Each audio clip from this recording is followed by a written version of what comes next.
Super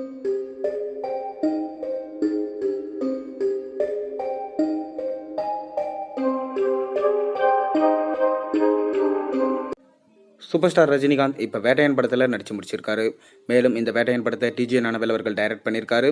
இந்த படம் super star ரஜினிகாந்தோட கெரியர்லேயே ஒரு முக்கியமான படம் என்று சொல்லப்படுது. ஏன்னா ஜெய்பீம் போன்ற ஒரு சர்வதேச படத்தை எடுத்த டிஜே ஞானவேல் இந்த படத்தை டைரக்ட் பண்ணியிருக்காரு. இந்த படம் ஒரு உண்மை சம்பவத்தை பேஸ் பண்ணி இருக்காம். மேலும் இந்த படத்தில் சூப்பர் ஸ்டார் ரஜினிகாந்த் போலீஸ் அதிகாரியாக நடிச்சிருக்காராம். சூப்பர் ஸ்டார் ரஜினி சேர்ந்து இந்த படத்தில் அமிதாப் பச்சன், ஃபகத் ஃபாசில், ராணா ரகுபதி, மஞ்சு வாரியர், துஷாரா விஜயன், ரித்திகா முக்கியமான இந்திய திரையுலகளுடைய ஆக்டர்ஸ் மொத்த பேருமே இந்த படத்தில் நடிச்சிருக்காங்க. இந்த படத்துக்கு அனிருத்தா மியூசிக் பண்ணியிருக்காரு. மேலும் லைகா ப்ரொடக்ஷன்ஸ் இந்த படத்துக்கு பிரம்மாண்டமாக பண்ணியிருக்காங்க. போன வருஷம் எப்படி ஆகஸ்ட் மாதம் சூப்பர் ஸ்டார் ரஜினிகாந்தோட ஜெயிலர் படம் வந்து சம்பவம் பண்ணதோ அதே போல தான் இந்த வருஷம் ஆகஸ்ட் மாதம் வரும் சொல்லிட்டு எதிர்பார்க்கப்பட்டது. ஆனால் அக்டோபருக்கு தள்ளி போன படம் அக்டோபர் 30ஆம் தேதி அப்படின்னா அக்டோபர் 10ஆம் தேதி வெளியாகும் என்று அறிவிப்பு வெளியாயிருக்கு. மேலும் நாளைக்கு முக்கியமான அறிவிப்பு இருக்க போது வேட்டையன் படத்தோட அறிவிப்பு காலை 10 மணிக்கு இருக்கும் சொல்லிட்டு சொல்லப்படுது. அதை தொடர்ந்து சூப்பர் ஸ்டார் ரஜினிகாந்த் இப்போ கூலி படத்தில் பிஸியாக நடிச்சிட்டு இருக்காரு. இந்த கூலி படத்தை லோகேஷ் கனகராஜ் டைரக்ட் பண்ணுறாரு. மேலும் சத்யராஜ் மற்றும் ஸ்ருதிஹாசன் முக்கியமான கதாபாத்திரத்தில் இந்த படத்தில் நடிக்கிறாங்க. இந்த படத்தை சன் பிக்சர்ஸ் ப்ரொடக்ஷன்ஸ் பண்ணுறாங்க.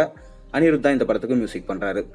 அதை தொடர்ந்து பார்த்தீங்கன்னா தலைவர் 173 நெல்சனோடவே தான் மறுபடியும் கூட்டணி இருக்க போது ஜெயிலர் 2 சொல்லப்பட்டு வரும் நிலையில் ஏஆர் முருகதாஸ் ஒரு கதையை ரஜினிக்காக சொல்லியிருக்காராம்.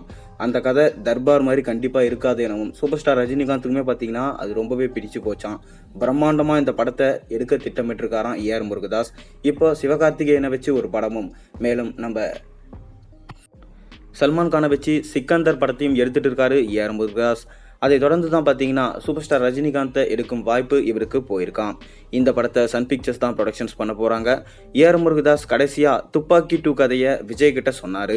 ஆனால் 2ஆம் பாகம் எப்பயும் போல் பழைய கதையை நீங்கள் சொல்கிறீங்க, அதனால் உங்களோட பண்ண முடியாதுன்னு சொல்லிட்டு துப்பாக்கி 2வே வேண்டான்னு சொல்லிட்டு ஒதுக்கிட்டாரு நம்ம விஜய். இதனால் ரொம்பவே மனசுடைஞ்சு போன ஏஆர் முருகதாஸ் அதோட படம் எடுக்காமல் 2-3 வருடங்கள் கழித்து பார்த்தீங்கன்னா இப்போ சிவகார்த்திகேயனை வச்சு படம் எடுத்துகிட்டு வராரு. இந்த படத்தை கண்டிப்பாக வெற்றி படமாக கொடுப்பேன் எனவும், அதை தொடர்ந்து சல்மான் கான் படமும் கண்டிப்பாக வெற்றி படமாக அமையும் பட்சத்தில் கண்டிப்பாக சூப்பர் ஸ்டார் ரஜினிகாந்தோட சேர்ந்து படம் பண்ணுவேன் எனவும், இது போன தடவை மிஸ் ஆன தர்பார் படம் மாதிரி இருக்காது எனவும், நிச்சயமாக மக்களுக்காக பிடிக்கிற மாதிரி ஒரு அழுத்தமான கதையம்சம் கொண்ட படமாக தான் இருக்கும் எனவும் சொல்லியிருக்காரு. மேலும் இந்த படத்தில் நீங்கள் வித்தியாசமான ரஜினிகாந்தை பார்ப்பீங்க எனவும், ரஜினிகாந்த் இந்த படத்தில் பக்காவாக அவருக்காக பார்த்து தான் நான் இந்த கதையை எழுதியிருக்கேன் எனவும் நம்ம ஏஆர் முருகதாஸ் சொல்லியிருக்காரு. இதனால் இந்த படத்தின் மீதான எதிர்பார்ப்பு இப்போ கொஞ்சம் சற்றே அதிகமாக தான் இருக்குது.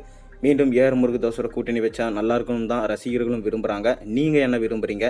மறக்காம கீழே கமெண்ட்டில் சொல்லுங்கள். மேலும் சேனலில் போடுற ஒரு வீடியோவும் பிடிச்சிருந்தா மறக்காம சப்ஸ்கிரைப் பண்ணுங்கள், லைக் பண்ணுங்கள், பெல் ஐகானை ப்ரெஸ் பண்ணுங்கள். அப்போ தான் போகிற வீடியோஸ்லாம் உங்களுக்கு நோட்டிஃபிகேஷனாக வந்து சேரும்.